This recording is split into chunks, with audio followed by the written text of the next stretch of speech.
Thank you, Natalie. Hello, everyone. Really nice to be with you on this lovely Thursday. So yeah, today we are going to be making colors out of things that you can probably find in your kitchen.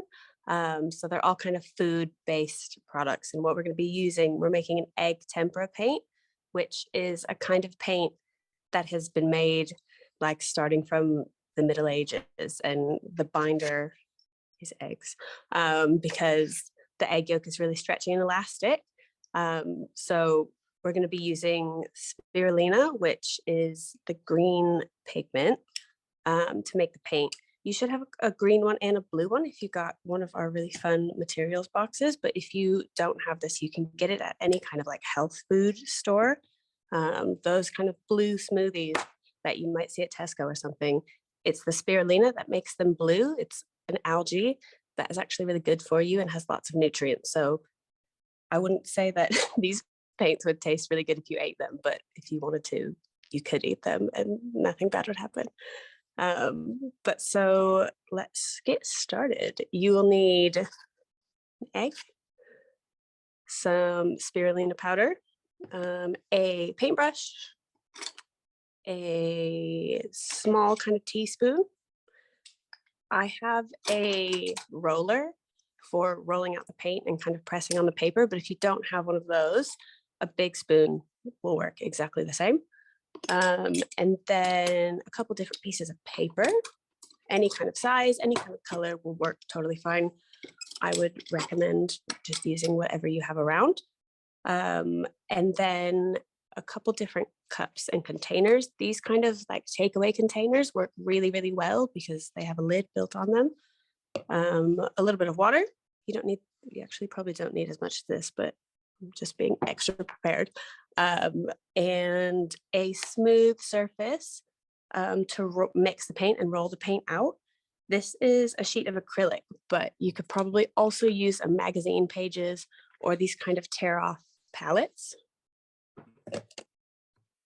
And then last thing that you need is something to mix the paint up. I'm going to use kind of one of these paint spreaders, but again, you could also use, this is something like a craft clay making tool or a paper. This is like a plastic, not paper, but a bamboo kind of knife or a spoon, again, will work perfectly. But yeah, so let's get started. So what you're going to want to do is, this is your green spirulina. If you have a big smell, it really smells a little bit like a swamp. So you're going to take, this is a tiny teaspoon. So let's say start with one. And then if anyone's ever made pasta from scratch, you're going to do something kind of like you're making that. And you're going to make a little volcano with a hole in the middle. Just kind of about like that, with a little bit of space. And then you're going to take, I'll use another spoon, and then you're gonna pour in probably about like this much, it's like a little teaspoon full of water into the middle. Just like that.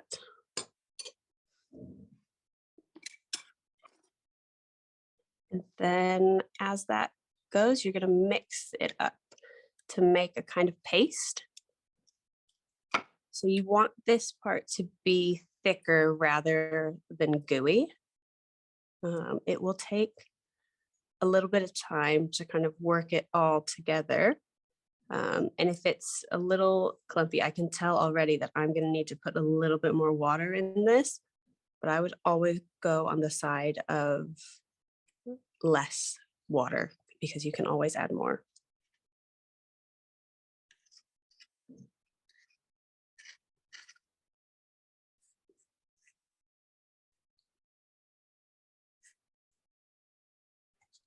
Yeah, this definitely needs some more water.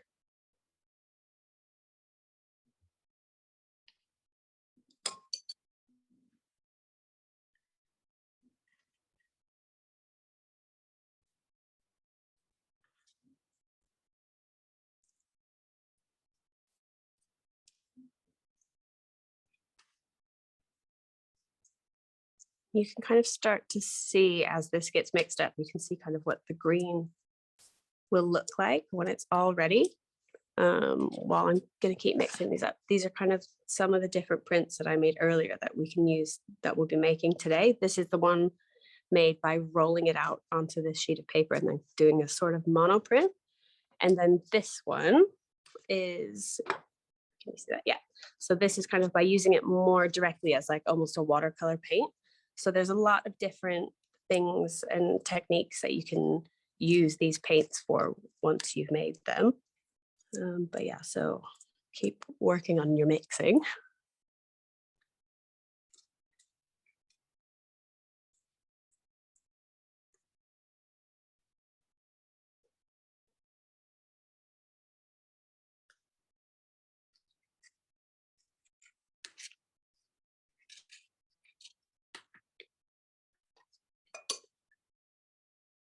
Add a third little spoon of water, which should do the trick.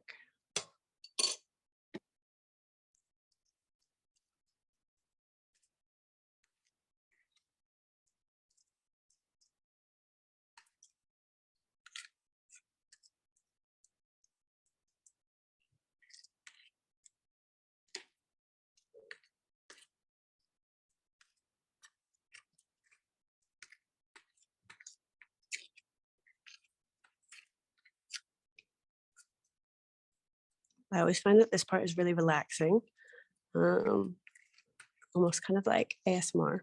With all the sounds of the paint mixing together, you can really kind of get a little bit lost in it. It's really nice.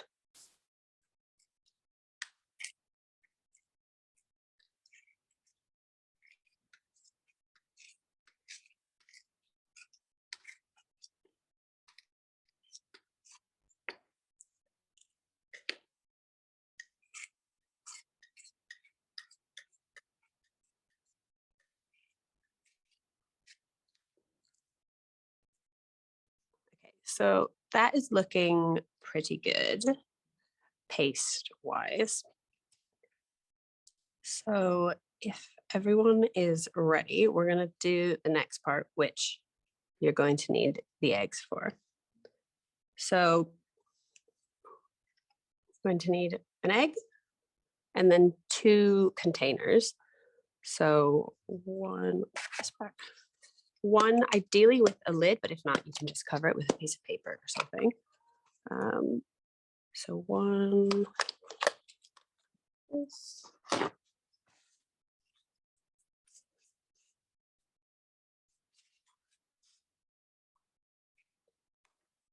So one, and then one for, this one's going to be for the yolk of the egg, and this is going to be for the white of the egg. So what you're doing is separating the egg and the yolk. Move forward a little bit so you can see. So you're going to start by, get it on the table, cracking the yolk and then separating it like you're baking a cake. So let that kind of hang. Separate the yolk, and I find it's helpful to kind of pass it through the shell a couple times. Just like that. So then you can, when that, you have most of the yolk, the white separated out, you can put this a little bit to one side. And then with a paper towel, what you're going to do is dry out the yolk. So you just pour this yolk onto your paper towel. And yeah, be quite as gentle with it as you can and kind of roll it really slowly back and forth on the paper towel. And then something that I didn't realize before I learned how to do this is that the egg yolks are in kind of like a little container. So what you're going to want to do is you need to break that container to let all of the yolk out. So if you can, and don't worry, I mess this up all the time. So if it doesn't work the first time, you can try it again. So what you're going to want to do is try and pick the egg yolk up and then break that container and then put the yolk into your separate container. So let's see how we go.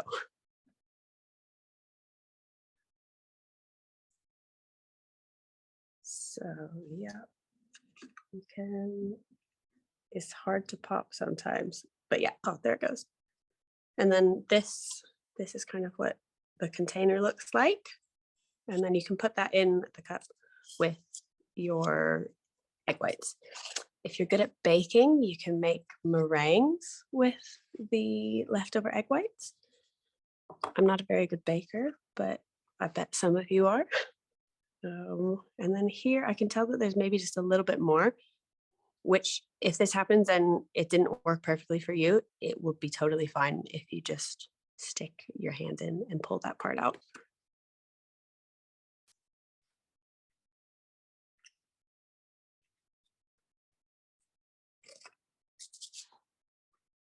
So this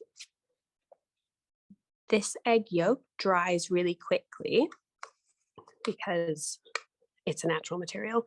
So if you can, put the lid on and cover it up because that will make it last for a little bit longer. So then what you're going to want to do is go back to your paste and set it up again, if you can, in a little kind of volcano pile.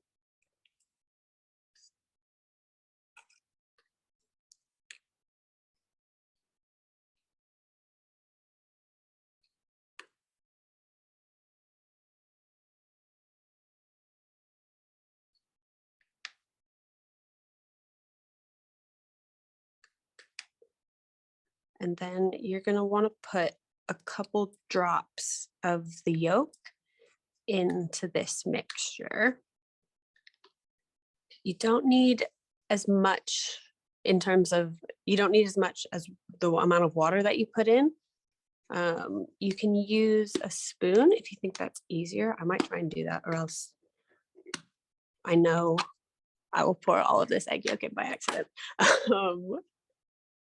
So yeah, I'm going to try, I'll use the same spoon so you can kind of get a sense of how much that you should try and put in.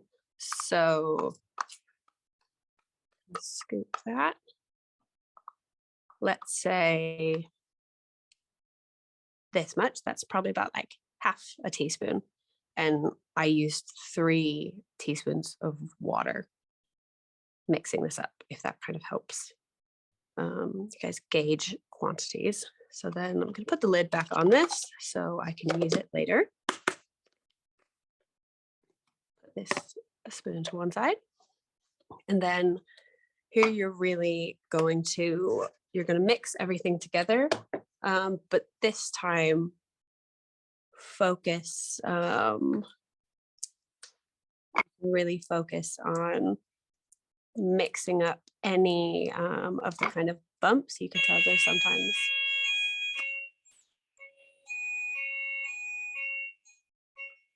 that's our fire alarm right on cue. I think it's just a test.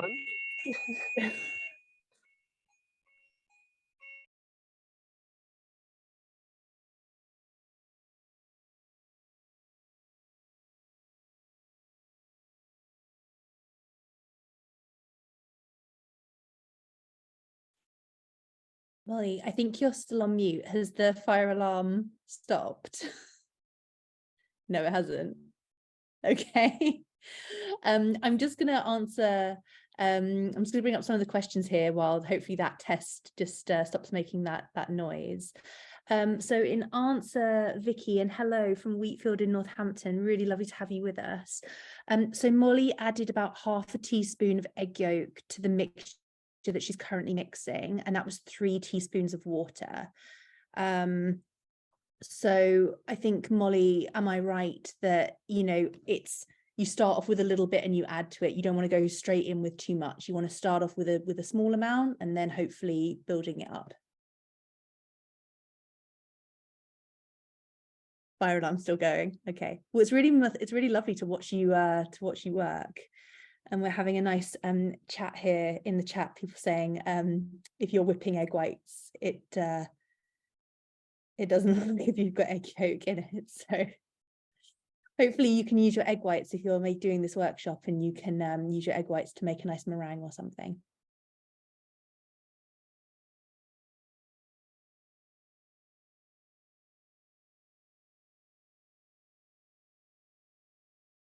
So just while this alarm's going off, I'm going to kind of dub over Molly. So Molly, it looks like the amount that you've got there is kind of working quite well at the moment. Do you think you're going to need to add a little bit more egg yolk? Maybe just a little bit. And it looks like like what you're doing there is you're mixing it really, really well to get that consistency really smooth. Because I guess that's going to then impact the quality of your finished paint, isn't it? So you kind of want that really smooth, beautiful texture.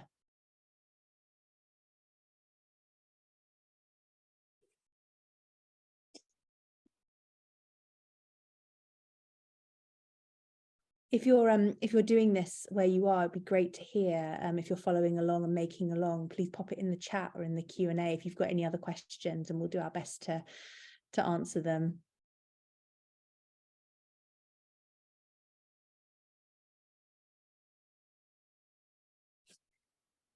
Something coming through in the Q&A.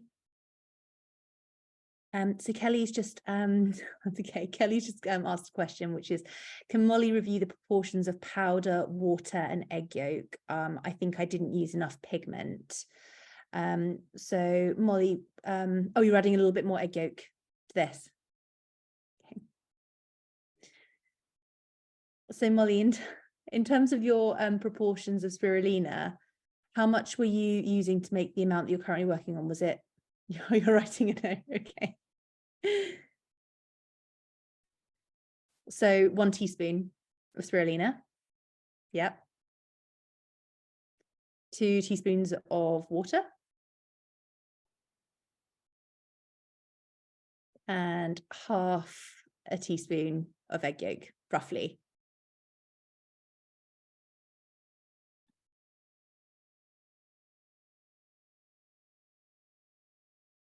So you're just adding another little half teaspoon, just tiny amount, not even a quarter of a teaspoon there.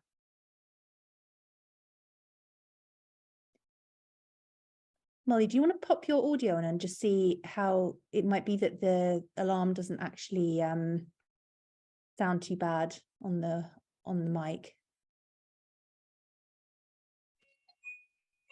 Does it sound horrible? It sounds quite horrible. I'm also just checking there's people aren't walking out of the building. I might just go look at the window and see what people are up to. Okay, we're just going to take a very short hiatus. Thank you everyone for your patience. We are back. Okay, well, thank you everyone for bearing with us, and thank you, Molly, and I'm really glad everything's okay. Do you think that the paint you're working on is that It's really, it's working well, totally fine. Probably was happy to sit for a little bit, actually. So yeah, thanks everyone for sticking through, for all of you that are still here. This is actually looking pretty good. So this, yeah, really like take some time to kind of smooth out all of the bumps. And that is pretty, I think probably pretty much ready. Let's say. Molly, can I just ask a question? What kind of texture are you looking for when you say it's done? Like what would you say is like that's ready? Maybe like almost like marmite-y. Or I think Marmite is a pretty good, yeah, that's kind of pretty good. A little bit thicker maybe. Or like kind of other sauces? I'm thinking about food. Like about like as thick as toothpaste, if that is helpful.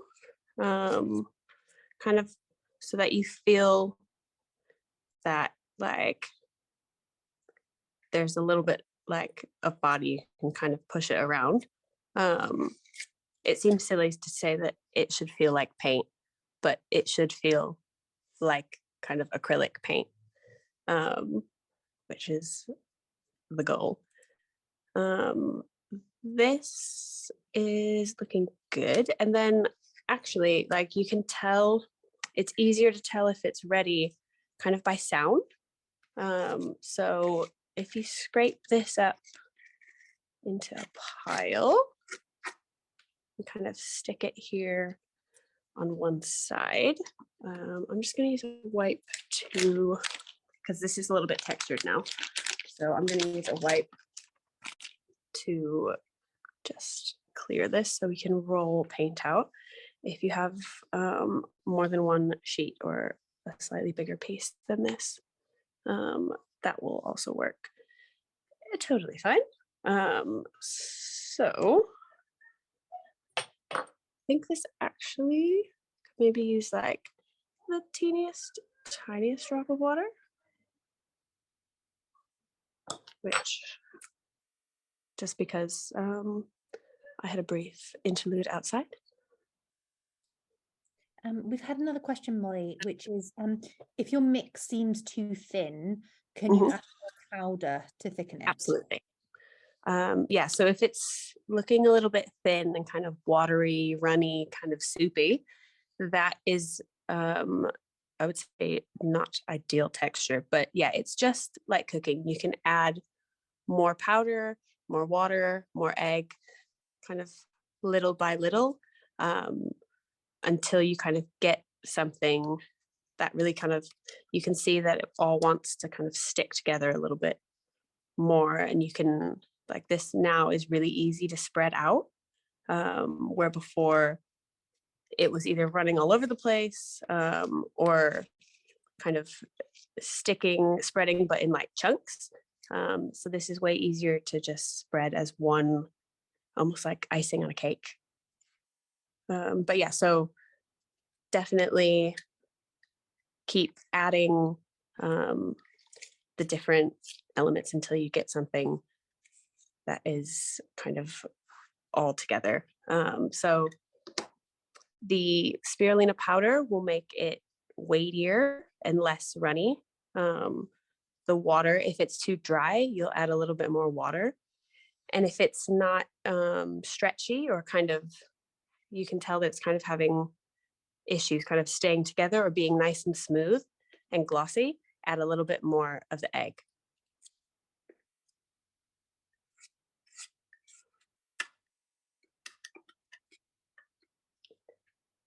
So yeah, all right, let's, about how much time do we have left, Natalie? Well, it's 25 to, so normally we would be finishing in about 10 minutes, but I think because if everyone's happy to maybe stay with us a few minutes later than normal, just because obviously of our interlude, that would be great. How much time do you think would be good, Molly? About 15 minutes, 20 minutes? Yeah, I mean, I can try, I think I can try for 10-15 minutes, should be perfect. Yeah, I think 15 minutes would be good if everyone's happy to stay with us just a few minutes later, just to watch the end of the workshop. Yeah, I don't want to leave you with a cliffhanger here, guys. I want you to know how it all ends and it all works out. So I say this is looking nice and shiny, really ready to go. So at this point, you would use one of your rollers, and you kind of pull a little bit of your paint that you've now expertly mixed. Can you hear that? The kind of sticking sound? Yes.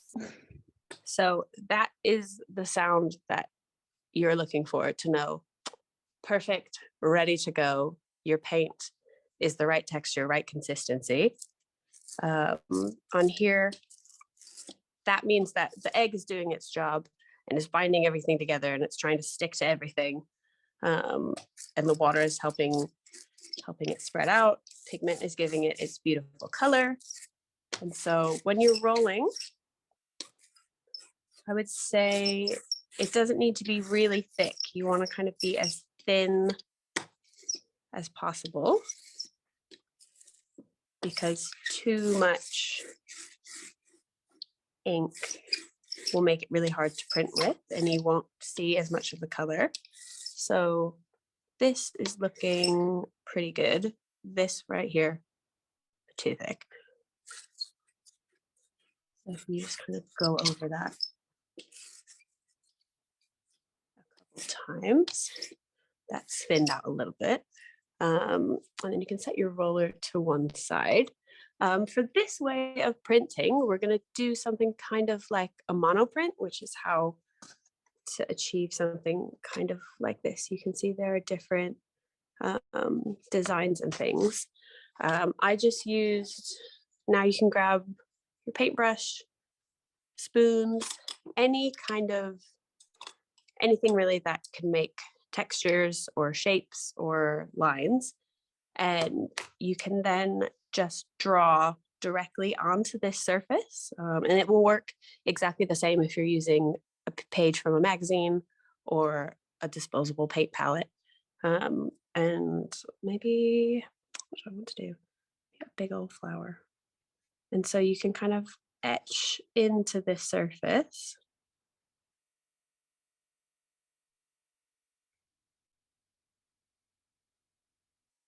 And you can be, if you want, you can be really, really detailed with this, or do something just slower, quicker. I'm going to do quite a simple one, just to kind of test out, see how this paint's going. Nice little flower. This is, I think, just like a glue spreader that works really well. That comes if you get a bottle of PVA.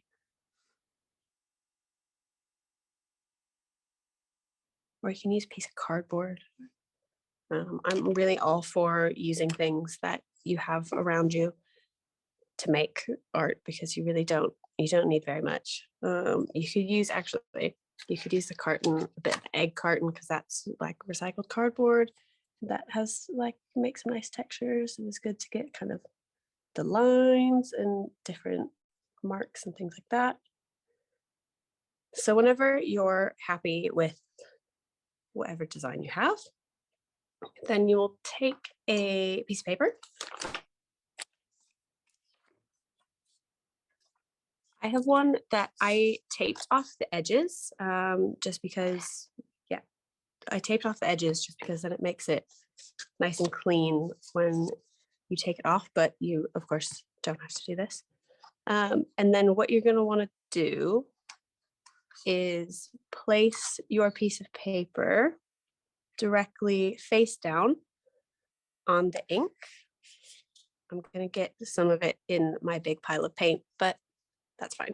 And then you can either use a roller or the back of a big spoon. Use the roller to press really hard and slowly on the piece of paper. You want to do this for, I'd say, probably like 30 seconds. And this is going to transfer the ink from your surface onto your piece of paper.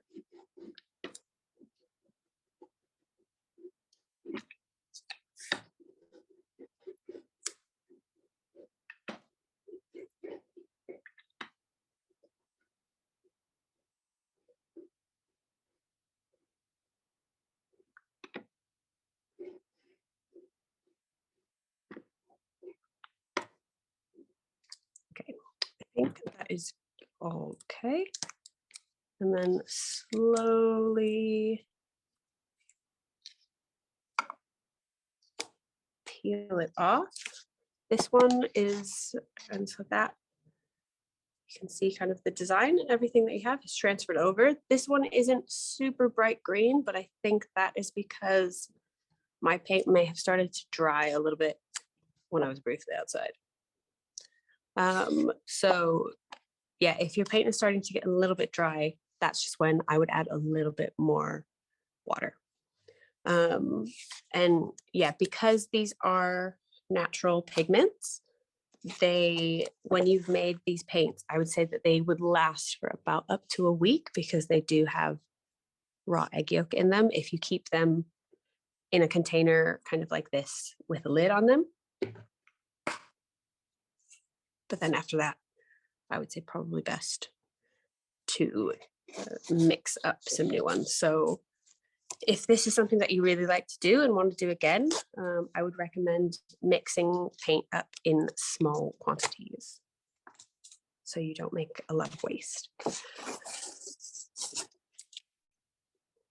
Okay. So yeah, I'm just taking the tape off of this. Molly, we've just had a question, which is, would you advise refrigerating the paint? Definitely, yes. I think once, yeah, if you're not using it for like a day or two, put it in the fridge, and then before you're thinking of using it, take it out of the fridge maybe about like an hour before you're planning to use it, just so it can come back to room temperature so it's more elastic. Yeah, so this is what this looks like with all the tape taken off. It really picks up a lot of the textures and the different kind of the different tones from where the paint is thicker or not as thick.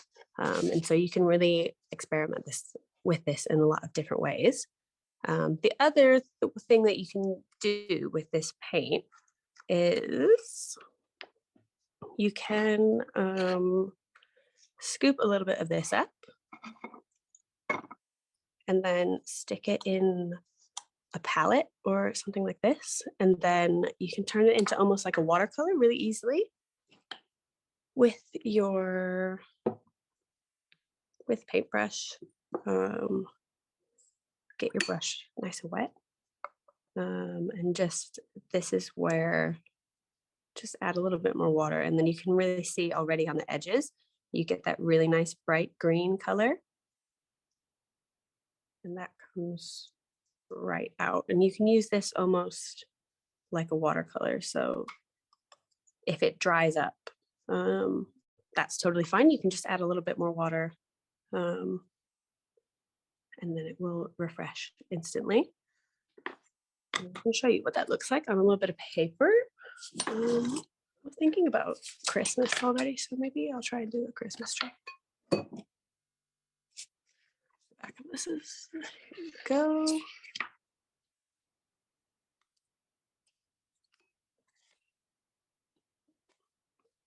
And move this so that you can see. But yeah, so this is the exact same paint that we made before, but just watered down. And so then you get a really, really nice color that is really easy to work with. And just like a watercolor paint, you can layer it as it dries. You can layer it up if you want it to be kind of deeper, darker tones.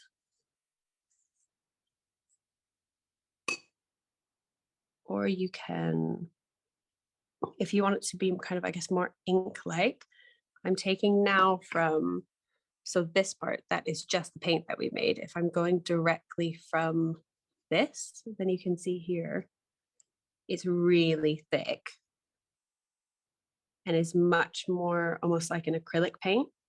So if you want something that has a little bit more body and texture, going directly kind of from your the paint that you've made without watering it down so much is the way to go.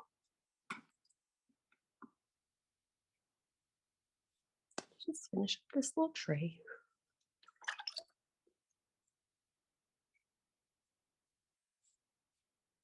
You can, and it dries really, really quickly because it's all just natural materials. So you can see that this is already drying, and you can, yeah, keep letting it dry, working into it. Add an ornament on it if you feel like it. And if you really, yeah, if you liked this process, you can repeat it and try it with different colors. I know this works really well with turmeric, the spice that's found in lots of different delicious foods. So if you want to make a yellow, or there's a blue spirulina. This one is green, but just a slightly different kind of algae that works in exactly the same way. You could use paprika to make a really nice red. So there's, yeah, the same formula would apply. Just you'll get different colors. I haven't left myself enough space for a star. I don't know. It's just going to become a taller tree.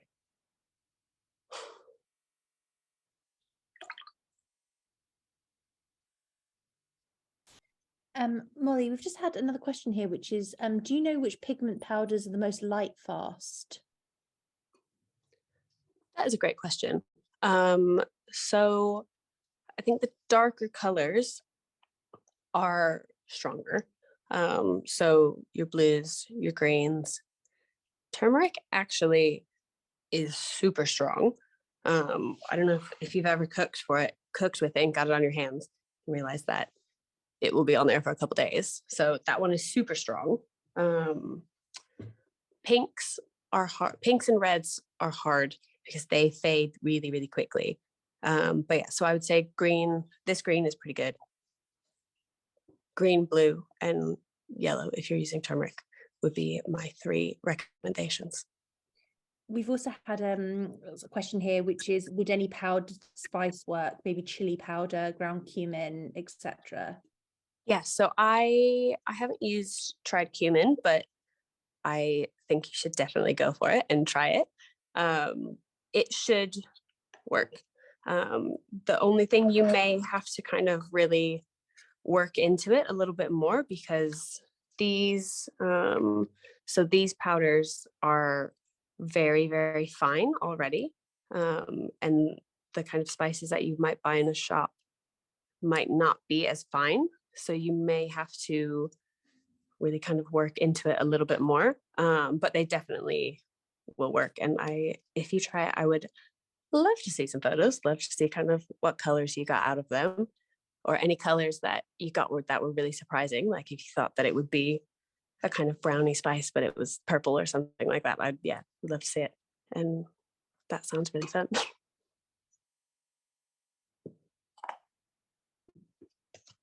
I think that this little Christmas tree, here we go. Take some tape off of this.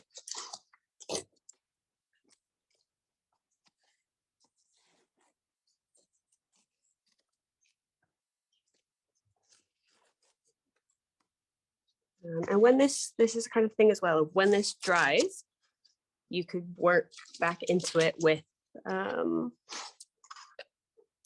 like pens or markers or things like that. If you wanted to make Christmas cards or anything really, you can draw into them, add some more details. Totally up to you. I think that these paints are a really good kind of starting point to try lots of different things with, and they're just made from food, and they're things that are completely biodegradable, won't hurt yourselves or the planet at all. So you can really make them, get really messy with them, and don't have to be super precious with them, and try lots of different ways of using them, and see what happens. If anyone has ever done lino printing before, you can also use these paints for lino printing. These are a couple this is the blue spirulina. This is the same green. This is what it will look like when it's fully, totally dry. If you use quite a thick pigment, you can tell that these are really kind of thick here. But these were all made using lino blocks and rolling onto lino blocks. So there's so many different possibilities that you can do with this, and I really can't squeeze it all into 45 minutes, but it's a really good starting point, and I wish all of you happy experimenting. Thank you so much, Molly. Can I just ask you one more question that we've Mhm. had before we wrap up? And I can see actually on that lino print that you used walnut oil. Am I reading that right? Yes. So someone has just asked, could they use something like walnut ink or indigo to make the tempera and just not add water? Yes. So this one is, so these two, this is blue spirulina tempera, which is with the egg in the water, and this is blue spirulina with walnut oil. So you can tell that you lose a lot of brightness. So you get the really, really beautiful, vibrant blue here with the egg. That kind of really helps to bring out the color. Um, and the walnut oil, it still works really well, but you don't get kind of the vibrant color. But you definitely, you definitely can use an oil or something like that to bind it. But yeah, they might just kind of change the color outcomes. Brilliant. Well, thank you so much, Molly. It's been like it's been such a memorable workshop. But in like a really brilliant way. And I've just so enjoyed watching you work and like building up the paint and like the textures and everything. And we've had so much amazing engagement from everyone on the session. So it's just been a really enjoyable session. And we've had lovely comments just coming in now. Thanks to this terrific program, love the sustainable and non-toxic aspect. And I think we can all agree that that's such an amazing aspect of using this kind of paint. You know, it's got absolutely nothing non-natural in it, which is brilliant. So I think everyone, it's time now just to launch our poll. So I'm just going to pop that up on the screen now. We'd really appreciate it if you could just take a moment to kind of talk about how you found today's workshop. So I'm just going to bring that up now. Thank you, everyone. Really helps us kind of when we're programming future sessions to know what everyone enjoys and to know what we should do more of. So I'm just going to leave that up for just a few more minutes. If anyone else could just pop in their answers, we'd really appreciate it. Thank you so much, everyone, for coming today. Nice hanging out. Thanks for bearing with us. I ran around outside for a second. Well, what is a workshop? It's like that little drama element. Exactly. I'm going to end that poll now. Thank you, everyone who has participated. That's so helpful. Thank you. Okay. So just a few kind of parting words from us, really. If you're not familiar with hospital rooms, we are the host of today's workshop, and we're a London-based arts and mental health charity that transforms NHS mental health units with contemporary art. The Digital Art School is hugely important to us as it allows us to make creative activities available for many more people and to build a really special community here online. So if you liked today's session, you can find the library of all of our past workshops on hospital-rooms.com. You can also have a look on our YouTube channel, just search for Hospital Rooms, and there's a whole range of tutorials, 10-minute videos, and live recorded Zoom sessions that you can watch in your own time. We also have the Digital Art School newsletter, which keeps you informed of upcoming workshops and the materials you'll need for them. Plus any other downloads or things like that. So if you go onto hospital-rooms.com and sign up for our mailing list, you'll receive those communications. Finally, we'd love to see the work that you've made in today's workshop and in any of our workshops. So if you go onto YouTube and you do one, even from a few months ago, we'd love to see what you've made. So you go onto our website, there's an option to upload a work to our gallery, and we'll share those online. So I just want to say a big thanks again to Molly for leading today's just such a brilliant workshop, and everyone's clearly just enjoyed it immensely. So thank you, Molly. Thank you, Richard, for your technical support as always. And thank you for joining and being part of today's session. We really loved having you. We're going to be back next week with Valerie Amani for our last workshop of the term and the year. So really hoping you can join us for that one. But for now, take it easy, have a really good rest of your day. Thank you, Molly. Thank you, Richard. And we'll speak to you really soon. Thanks, everyone. Bye. Thanks, everyone. Bye.